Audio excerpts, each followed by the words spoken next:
Good morning and happy Friday. Jordan Keck here, your lender buddy with your weekly market update.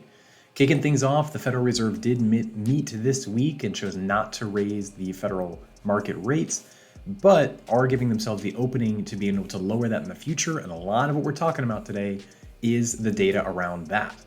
Big drop in interest rates this week. Last week we were at 6.91 on average. This week at 6.40, dropping a full 0.5% on average interest rate in a single week. So a lot of that data is as a result of what we're going to be talking about today. But due to that, the weekly mortgage tip I want to talk about has to do with being in a dropping rate environment. Haven't been something that we've seen since probably 2020. And so one of the big questions we're starting to get now is what happens if I've already locked in my interest rate, which most people should be locked in right at the beginning. If I lock my interest rate and rates drop 0.5%, am I stuck, right? What can I do to get a lower interest rate? And in general, this is when you're going to be wanting to ask about your lender's float down policy. Oftentimes, float down policy or rate negotiation might be another term, where essentially if the market improves a certain amount, you may be able to take advantage of that. Now, you're not always going to get the absolute best current market value at that time. There's usually some kind of a cost added onto it, but it's still significantly better than where you initially locked. So, I had a client the other day who was locked in at what was the average market rate, about 6.9. And then just today, we're able to drop them down about a full 0.5%. There's a little bit of a cost on it, but not nearly what it would have been if they were still in that same lock. So great options out there.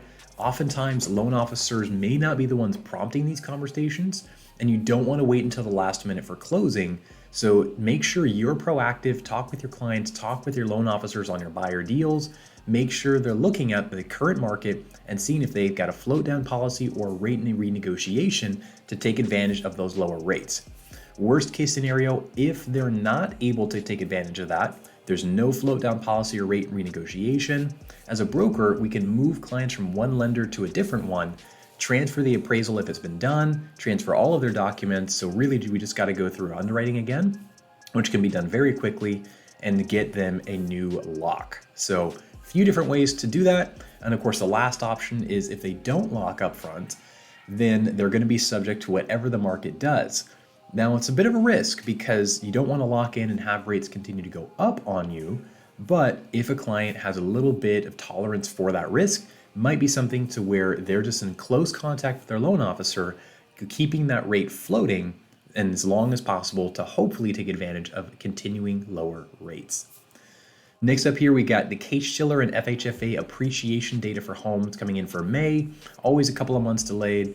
Shiller up 0.3% for the month and FHFA flat for the month. Remember, Shiller takes into account all homes, including those paid for with cash and those above the conventional maximum finance limit. FHFA only takes into account those loans that are only those properties that have loans under the maximum conventional limit, currently $766,000. Shiller year over year showed prices up about 5.9%, which is a drop of 0.5% from the previous report of 6.4. And then FHFA, of course, being flat month over month, now up 5.7% year over year, which is down from the 6.5% previous report that they had. In both reports, April was revised higher by 0.1%, stronger than originally reported. Next up here, getting into some of the jobs data for this week, the JOLTS job openings report for June showed job openings drop from 8.23 million to 8.18. Now, the previous report was also revised higher by about 100,000. So making the comparison here, that would have actually been an increase of job openings if it wasn't for that revision.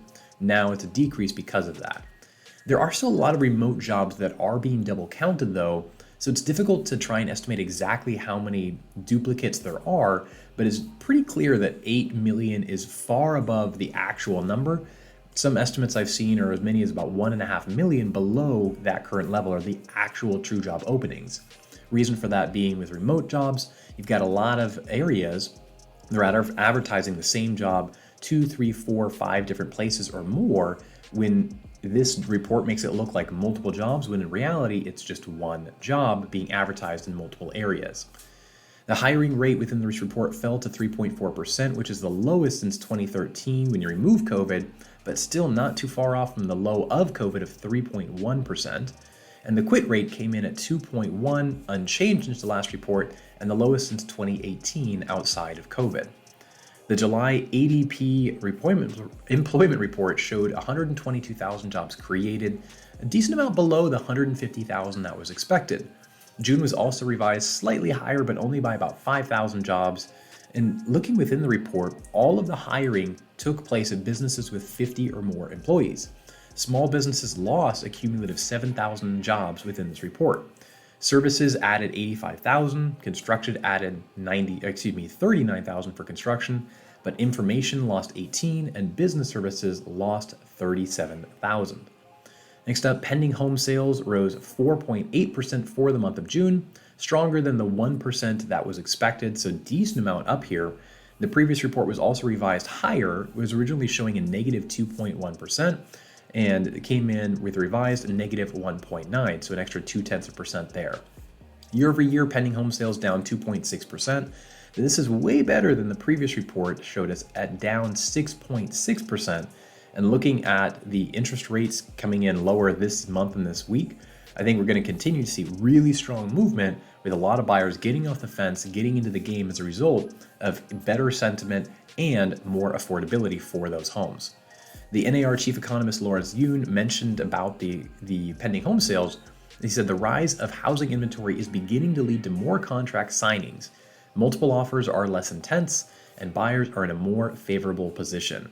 And lastly here, just today, this is probably the biggest thing for rates to drop, was the BLS jobs report. And this is one that we've talked a lot about. It's been constantly negative revised because the headline numbers are so wrong. They're always overstating the jobs. Well, the headline number showed only 114,000 jobs created for July, below the estimate of 185,000. And keep in mind, they do revisions up to 2 months after the fact, so we might see this number revised even lower in the coming month or two. In fact, no surprise, there were negative revisions to the previous 2 months of 29,000. So not only were we 71,000 below estimates for the headline, but 29,000 negative for the previous months. So we missed over 100,000 jobs based on estimates today. And that is great news for interest rates, because one of the biggest things the Federal Reserve is looking at right now are the employment reports and the inflation numbers. And in their meeting here, where they left the interest rates unchanged, they gave themselves the option essentially to cut rates or hold steady for their next meeting in September based on the data.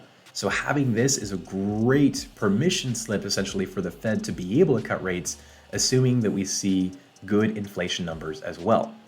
Within this report, the household survey, which is where the unemployment rate comes from, it showed only 67,000 job gains. Again, well below the actual number that was expected. And with the labor force increasing 420,000, this meant unemployment jumped up from 4.1% to 4.3%. A really big jump month over month for unemployment. And this is the highest number since October of 2021.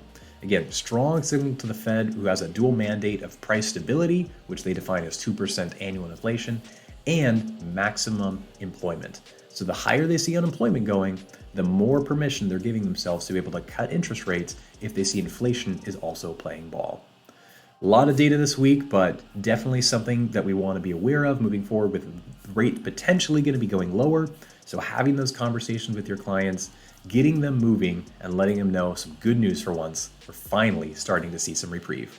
Have a fantastic weekend. We'll see you next time. Take care.